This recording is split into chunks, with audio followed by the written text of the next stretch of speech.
Hey guys, I hope you're well. I'm really excited, week 5, and I'm firing on all cylinders. And what I want to do in this video, and the way I want to set the agenda is, as we've done in the last couple of videos, talk quickly about training, nutrition, and mindset. And then I've got a couple people that have asked some questions that I've made some notes on. So we'll address those questions. So a couple of things as follows. So week 5, I've dropped a little bit more weight. And the most important thing is also I've dropped weight around the areas that I need to, such around my midsection, my lower back, a little bit around my legs and that kind of stuff. So the weight's coming down and the lean muscle is going up, which is really, really important because you don't want to be too obsessed with weighing yourself as well. And once a week, I go and get myself weighed. And the guy who weighs me also does my skin folds, and every week it's heading south. So that's really, really important to me. So training's been really great. I'm stronger than ever. There's a couple reasons why I feel like I'm stronger than ever. Fasting is really, really helping me with my testosterone levels as well.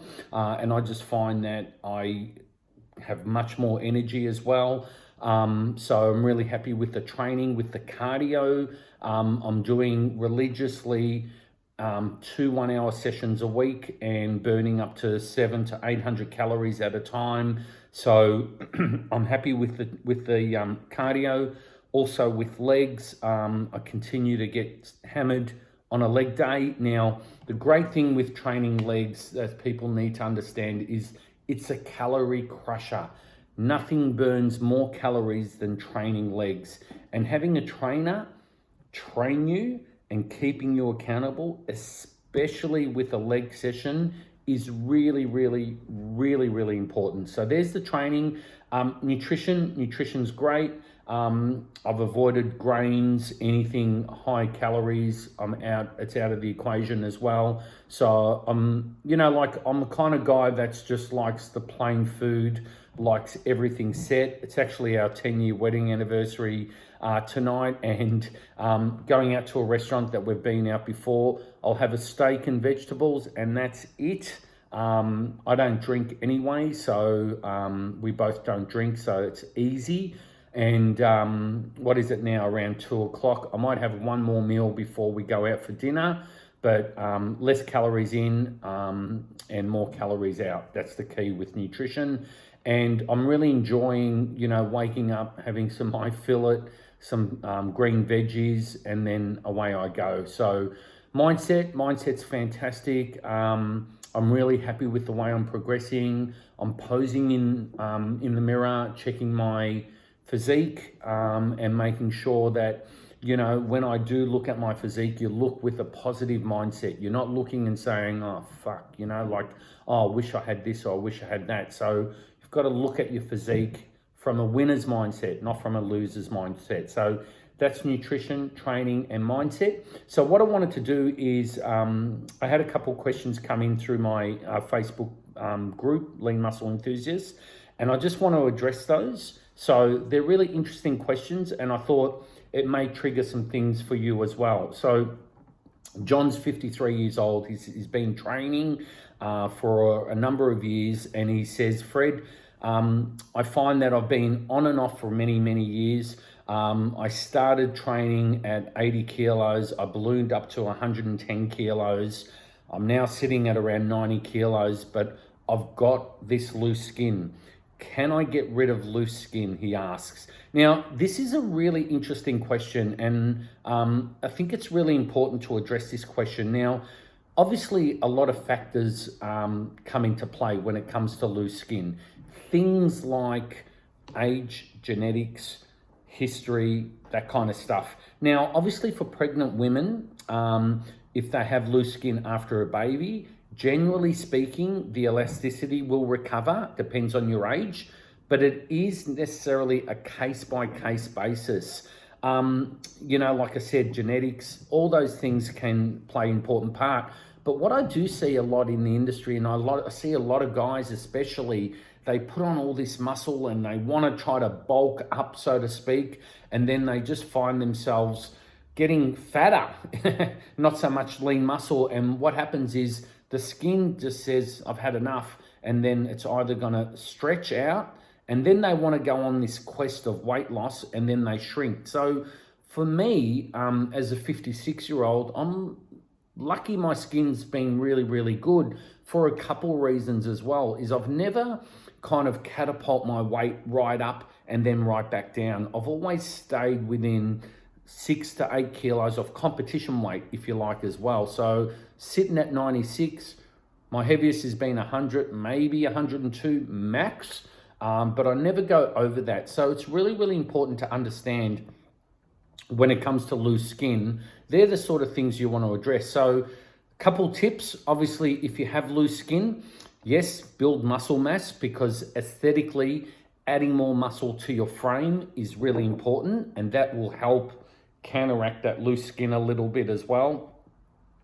Use firming products as well. Things like retinoid creams and hydrochloric acid is also good out in the marketplace. Supplements are really good. I've got a collagen creamer that I've been using as well. That's really good because it hydrates the skin, and there's a lot of studies out there with collagen that says that it's really good for skin texture as well. Massaging your skin to improve blood flow, massaging your skin out, that's really, really important. Or getting a massage, a deep tissue massage. You can get what's called bottling, where they strip the muscle down a certain direction. So that's really good for skin elasticity. The other one obviously is invasive surgery and doing things like surgery, but I think scarring is an issue as well. At the end of the day, you've got to love your skin that you're in. Now, I'll post a blog article about this that I wrote also. And, you know, it is what it is. Don't be too hard on yourself, but make sure you do those things that you do regularly, like hydrating and building muscle mass and taking an antioxidant like a collagen, massaging your skin. And that's really, really important. So I'll put an article up there in this link as well, and you can have a read of it. So the next question comes from Tom. Tom says, Fred, how much do you spend on food?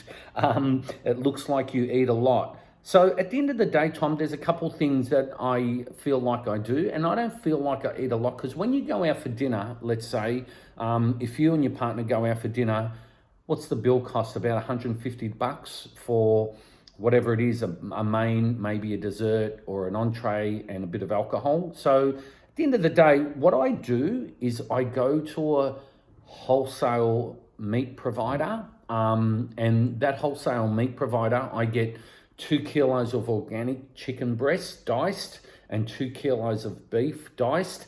And that's just $70, believe it or not. And then my wife gets my kangaroo as well. And then obviously we've got our vegetables and our salads. So what I do is I buy the vegetables in a frozen pack, and they're green vegetables, and boil them up or microwave them, whatever it might be. So $150, $200 kind of thing. We'll say around $200 a week, which is not a lot compared to people that buy food impulsively and go out to restaurants and spend that kind of money, and alcohol and these other things as well. And I only drink water, maybe occasionally some mineral water as well. So one more question that's come in. Fred, you talk about keto. What is keto, and what is keto flu, and what do I need to know? So keto is basically foods that are high in protein, high in fats, and relatively low in carbohydrate. Now, in each generally keto meal, you need to have a protein in each meal. And what protein does is it helps regulate your blood flow, helps reduce appetite and things like that. Foods to eat, obviously your leafy greens, your meats, your oils, and your fats. When it comes to sweeteners, stevia is okay. Now, foods to avoid is, and this is what I've been doing as well. So I've been avoiding grains, fruits, starchy vegetables like your potatoes and things like that. And also when I say fruits, you know, fruits with high fructose, even bananas and stone fruits and things like that. And also when it comes to sugars, avoid honey and maple syrup and things like that. Keto flu is also, it's known as carb flu, when there's a removal of carbs in your body. Now, one major reason why we get keto flu is that insufficient electrolytes in your body. So things like calcium, sodium, potassium, and magnesium. So some definite symptoms include headaches, dizziness, sugar craving, brain fog, and fatigue. Now, how to manage keto flu? Obviously, you need to stay hydrated. So you need to drink a good amount of water. For guys, it could be, depending on your body weight and your muscle mass, 2 to 5 liters a day. For women, 1 to 3 liters a day. Things like eating more fats, exercising, and taking a beta hydroxybutyrate salt is also important as well. And I've talked about this before, and I take this Keto Activate salt. And the great thing about this is that it's good for fat burn, it's good for focus, and it's good for energy as well. So what happens is your body burns ketones when you take this, providing your glucose level is low.